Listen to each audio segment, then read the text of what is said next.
Assalamualaikum warahmatullahi wabarakatuh, teman-teman semuanya. Semoga selalu sehat walafiat. Teman-teman semuanya, pemberangkatan jemaah haji Indonesia segera dimulai, yaitu pada tanggal 11 Mei jemaah masuk asrama, kemudian sehari kemudian yaitu pada tanggal 12 Mei diberangkatkan ke Tanah Suci langsung ke Madinah.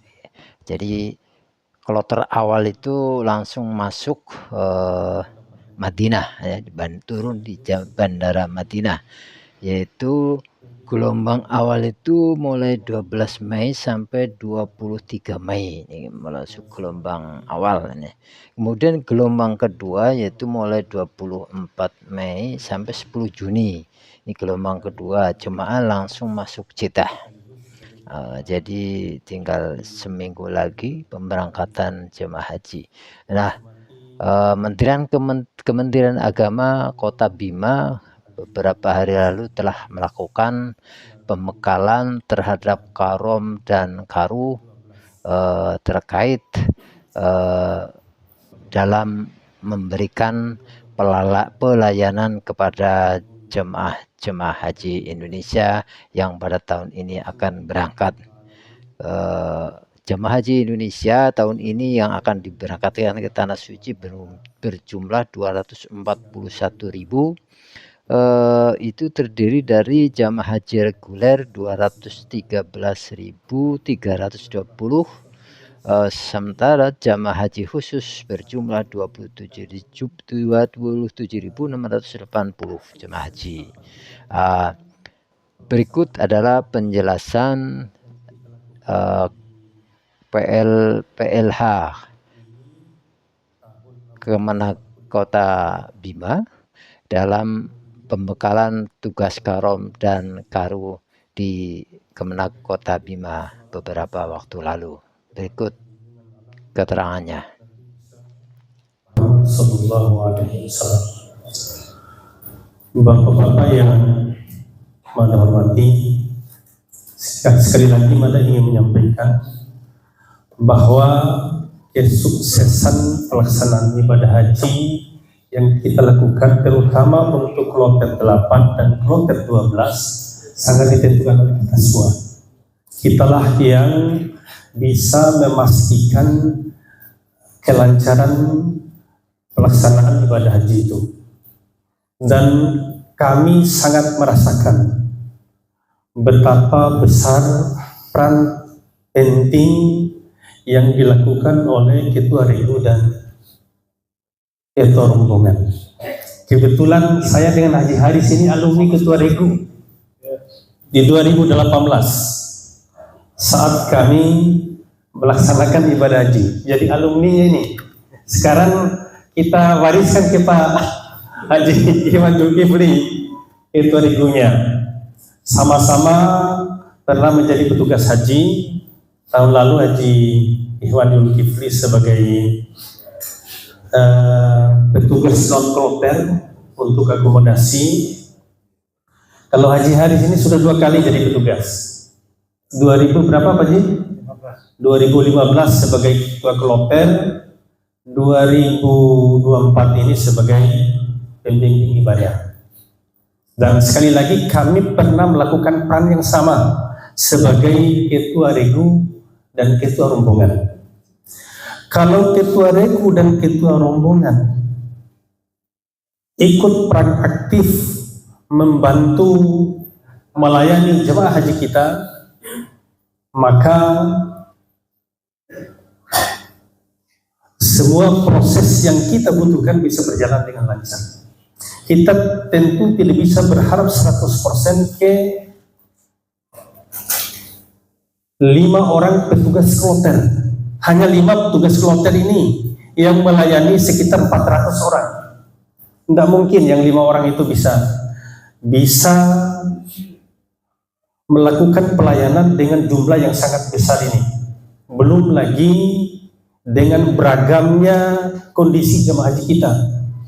Kita ini kan masih punya jemaah haji lansia termasuk besar, walaupun tidak sebesar 2023. Kalau 2023 itu jumlahnya 75% yang lansia. Kalau yang sekarang Pak Haji 45% dan masih sangat besar. Masih sangat besar.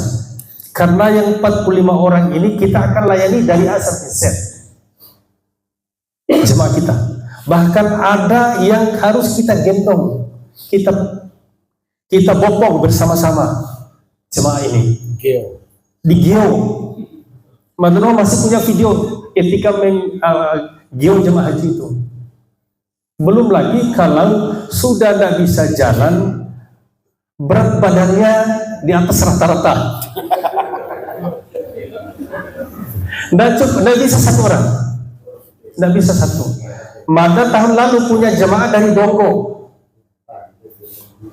Sebenarnya dia berangkat dengan anak laki-laki sama menantunya. Tapi ya begitulah. Berat badannya hampir 100 kg. Hampir 100 kg. Tetapi sekali lagi petugas kloter ini akan ringan kalau terdistribusi ke seluruh ketua regu dan ketua rombongan. Contoh Bapak Ibu, kita mulai di embarkasi pada saat pemeriksaan kesehatan dan administrasi. Mohon nanti ketua regu dan ketua rombongan langsung ambil alih. Langsung kondisikan di mana posisi masing-masing regu dan rombongan. Supaya lancar prosesnya. Karena di asrama haji itu pemeriksaan kesehatannya mulai ba'da Isya sampai dengan jam 2 dini hari. Dan yang tahu betul kondisi jemaah itu kan ada di regu dan rombongan. Maka nanti ada prioritas-prioritas yang kita berikan ke jemaah kita. Mohon nanti pada saat pemeriksaan kesehatan dan administrasi jemaah haji, prioritas utamanya adalah yang lansia di jam-jam awal itu, misalnya di jam 8 malam. Prioritaskan mereka, jangan yang muda dulu yang diperiksa, sebab yang paling besar peluang untuk menderita stres berat itu adalah jemaah lansia. Apalagi kalau mereka sudah lelah, ngantuk, akan banyak masalah yang akan muncul di jemaah kita. Maka prioritas itu nanti yang harus kita berikan ketika pada saat pemeriksaan kesehatan dan administrasi di embarkasi. Lalu di atas pesawat, karena nanti itu ketua regu pasti duduk berdekatan dengan jemaahnya. Ketua rombongan pasti duduk berdekatan dengan jemaahnya. Dan jemaah kita bisa jadi ada yang belum pernah sama sekali keluar daerah. Ke Mataram pun mungkin ada jemaah kita yang tidak pernah ke Mataram. Apalagi naik pesawat ke luar negeri lagi. Maka kondisi psikologisnya pasti beragam. Ada yang sama sekali tidak pernah masuk ke toilet khusus, toilet yang tidak ada airnya, yang tidak ada gayungnya. Kemudian toilet duduk. Banyak bapak-bapak yang saya hormati, natariir ta'i lalap di lantai deh. Karena mereka tidak pernah melihat itu. Mati dahwalin warga ini. Bahkan ada yang membuang hajatnya di tempat duduknya karena takut di mana-mana. Maja aden rahu bantu telengat. Maka ketua regu dan ketua rombongan harus segera bangun chemistry. Bangun chemistry supaya tidak ada gap antara kita selaku ketua regu, ketua rombongan dengan jemaah kita.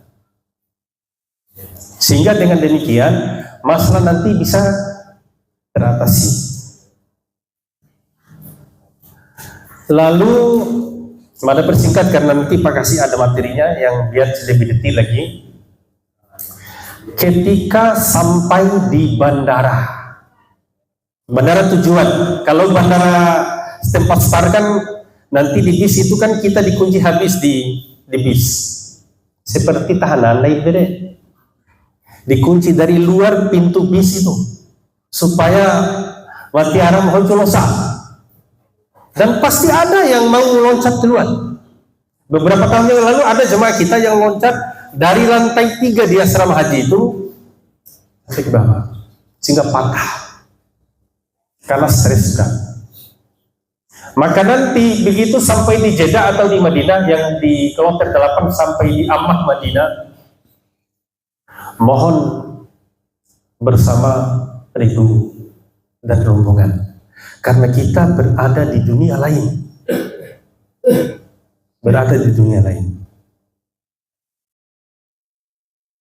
Lolos apa tidaknya kita pemeriksaan nanti, walaupun pemeriksaan sekarang karena sudah biovisa, tidak seribet di 2018. Dan tidak selama pada saat 2018. Setelah biovisa ini sudah cepat sekali prosesnya di bandara itu. Satu orang itu hanya hitungan menit saja, cepat sekali, kurang dari 5 menit. Cuma nanti, terutama yang di Jeddah, setelah turun dari pesawat kan kita harus segera pasang niat umroh, sehingga harus diperbaharui wudhunya, lalu sholat sunat di musolah yang ada di bandara Jeddah.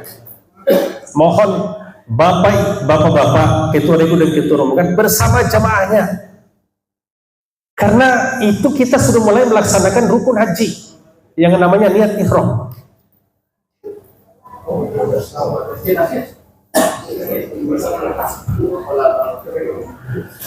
Lalu setelah sampai Makkah, sampai ke pemondokan,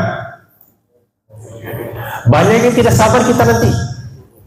Banyak yang tidak sabar begitu sampai di hotel maunya langsung pergi umroh. Padahal bisa jadi kita tidak tidur semalam di pesawat. Karena tidak semua orang bisa tidur di pesawat. Belum makan, belum istirahat, paksakan diri langsung umroh. Mohon nanti ketua regu bicara dari hati ke hati dengan jemaahnya. Berangkat bersama-sama, karena ini kan pertama kali ke Masjidil Haram. Jadi untuk yang pertama kali jangan ada yang berangkat sendiri. Ada jemaah Madan dari Madapangga, sementara dia ada riwayat jantung, paksakan diri berangkat, belum istirahat, padahal langit terik matahari di jam 1 siang. Jam 1 siang itu kalau kita berjalan di depan hotel tanpa sandal, kaki kita pasti melepuh karena api. Ini jemaah paksakan diri berangkat dengan temannya, tidak bersama regu. Begitu sampai di toilet 12 di dekat Jam-Jam di halaman Masjidil Haram, maupun bisa lalu. Dan lengan kita ada yang urus, mereka fokus ke tawaf, sa'i, tinggalkan temannya yang lagi pingsan. Kapan mata baru bisa temui ini? Karena begitu dia pingsan, ada hospital emergency hospital Ajiat namanya di Jam-Jam itu, lantai 1. Dirawat seminggu kemudian baru Mada bisa temukan jemaah itu. Karena tadi tidak mengindahkan harus selalu bersama regu dan rombongannya, berangkat sendiri. Pas padahal ada riwayat penyakitnya.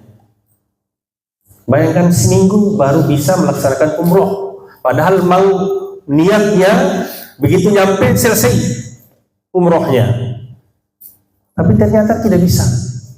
Akhirnya kita bawa pulang dulu di hotel, besoknya baru kita ambil mikot di Tan'im, baru bisa melaksanakan umrohnya. Maka sekali lagi kunci utama bisa sukses pelaksanaan ibadah haji satu kloter itu ada pada petugas kloter, ketua regu, dan ketua rombongan. Kalau semua ketua regu dan ketua rombongan ikut membantu, pasti lancar tugas-tugas kita di dalam melaksanakan ibadah haji ini. Maka sering katakan ketika manasik haji kemarin, kemabruran ibadah haji kita, ketua regu, ketua rombongan itu sangat mungkin lewat ta'awun 'alal birri wat taqwa. Kita menolong jamaah-jamaah kita. Itu membantu, mempermudah kita untuk meraih kemampuan ibadah haji itu. Maka oleh karena itu, mulai hari ini kita tanamkan niat di hati kita, tuluskan hati kita untuk melayani jemaah. Maka Allah akan membalas dengan kemabruran ibadah haji yang akan kita laksanakan nanti. Jadi sekali lagi kita niat dengan tulus ikhlas untuk saling membantu jemaah kita, keluarga kita dalam melaksanakan ibadah haji. Sekiranya itu yang bisa Mada sampaikan. Terima kasih. Wabillahi taufiq wal hidayah. Assalamualaikum warahmatullahi wabarakatuh.